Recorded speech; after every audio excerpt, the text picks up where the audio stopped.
ಉಡುಪಿ ಜಿಲ್ಲಾ ಬಿಜೆಪಿ ಏರ್ಪಡಿಸಿದ್ದ ಕೇಂದ್ರ ಬಜೆಟ್ ಭಾರತೀಯ ಆರ್ಥಿಕತೆ ಮತ್ತು ಆದಾಯ ತೆರಿಗೆಯಲ್ಲಿ ಇತ್ತೀಚಿನ ಸುಧಾರಣೆಗಳ ಕುರಿತು ಚಿಂತನಾ ಸಭೆಯನ್ನು ಸಂಸದ ಕೋಟಾ ಶ್ರೀನಿವಾಸ ಪೂಜಾರಿ ಉದ್ಘಾಟಿಸಿದರು. ಈ ಸಂದರ್ಭದಲ್ಲಿ ಬೆಂಗಳೂರಿನ ಹಿರಿಯ ಆರ್ಥಿಕ ತಜ್ಞ ವಿಶ್ವನಾಥ ಭಟ್, ಉಡುಪಿಯ ಹಿರಿಯ ಲೆಕ್ಕ ಪರಿಶೋಧಕ ಸಿಎ ಶ್ರೀಧರ್ ಕಾಮತ್ ಸೇರಿದಂತೆ ಆರ್ಥಿಕ ತಜ್ಞರು ಉಪಸ್ಥಿತರಿದ್ದರು. ಅರ್ಧಕ್ಕೆ ಅರ್ಧಾಂಶ ಜನರಿಗೆ ಬರ್ತಾ ಇಲ್ಲ. ಈ ವಾಸ್ತವಿಕ ಸ್ಥಿತಿ ನಮಗೆ ಗೊತ್ತಿಲ್ಲ. ಸಹಕಾರ ಸೆಲ್, ಕಾನೂನು ಸೆಲ್, ಬೇರೆ ಬೇರೆ ಸೆಲ್ಗಳು. ಬಿಪಿಎಲ್ ಕಾರ್ಡ್ ನನ್ನ ಹತ್ರ ₹1 ಇಲ್ಲ, ನಾನು ಕೂಲಿ ಮಾಡೋನು. ಹಿಂದೆ ನಾವು ಚಿಕ್ಕವರಿರುವಾಗ ನಾವು ಶಾಲೆಯಲ್ಲಿ ಅಥವಾ ನಮ್ಮ ಹಿರಿಯವರು ನಮ್ಗೆ ಹೇಳ್ತಾ ಇದ್ರು. ಇಂಥ ದಾರುಣವಾದ ಪರಿಸ್ಥಿತಿಯ ನಡುವೆ ಇವತ್ತು ಪ್ರಜಾಪ್ರಭುತ್ವ. ಈ ವೇಳೆ ಕೋಟಾ ಶ್ರೀನಿವಾಸ ಪೂಜಾರಿ, ಪ್ರಧಾನಿ ನರೇಂದ್ರ ಮೋದಿ ಅವರು ಅಧಿಕಾರಕ್ಕೆ ಬಂದ ನಂತರ ದೇಶದಲ್ಲಿ ಸಾಕಷ್ಟು ಸುಧಾರಣೆಯಾಗಿದೆ. ಬಡತನ ನಿವಾರಣೆಗೆ ಒತ್ತು ನೀಡಲಾಗಿದೆ. ಪ್ರತಿ ಮನೆಗೆ ವಿದ್ಯುತ್, ಶೌಚಾಲಯ, ಅಡುಗೆ ಅನಿಲ ಸೇರಿದಂತೆ ಹಲವು ಸೌಲಭ್ಯಗಳನ್ನು ನೀಡಲಾಗುತ್ತಿದೆ.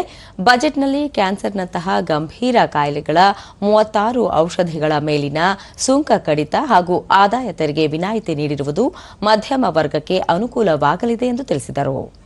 36 ಔಷಧಿಗಳಿಗೆ ತೆರಿಗೆಯಿಂದ ವಿನಾಯಿತಿ ಕೊಡುವಂಥ ಕೆಲಸಗಳನ್ನು ನಮ್ಮ ಆರ್ಥಿಕ ಮಂತ್ರಿಗಳು ಮಾಡಿದ್ದಾರೆ ಅಂತ ಹೇಳೋದ್ರ ಜೊತೆಯಲ್ಲಿ ಕರ್ನಾಟಕ ರಾಜ್ಯಕ್ಕೆ 7,564 ಕೋಟಿ ರೂಪಾಯಿಯನ್ನು ರೈಲ್ವೆಗೋಸ್ಕರ ಮೀಸಲಾಗಿದೆ.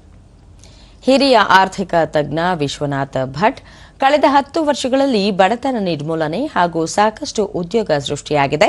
ಆತ್ಮನಿರ್ಭರ ಭಾರತ ಯೋಜನೆಯ ಮೂಲಕ ಯುವಕರಿಗೆ ಕೌಶಲ್ಯ ತರಬೇತಿ ನೀಡಲಾಗುತ್ತಿದ್ದು, ನಿರುದ್ಯೋಗ ಸಮಸ್ಯೆ ನಿವಾರಣೆಗೆ ಕೇಂದ್ರ ಸರ್ಕಾರ ಬದ್ಧವಾಗಿದೆ ಎಂದರು.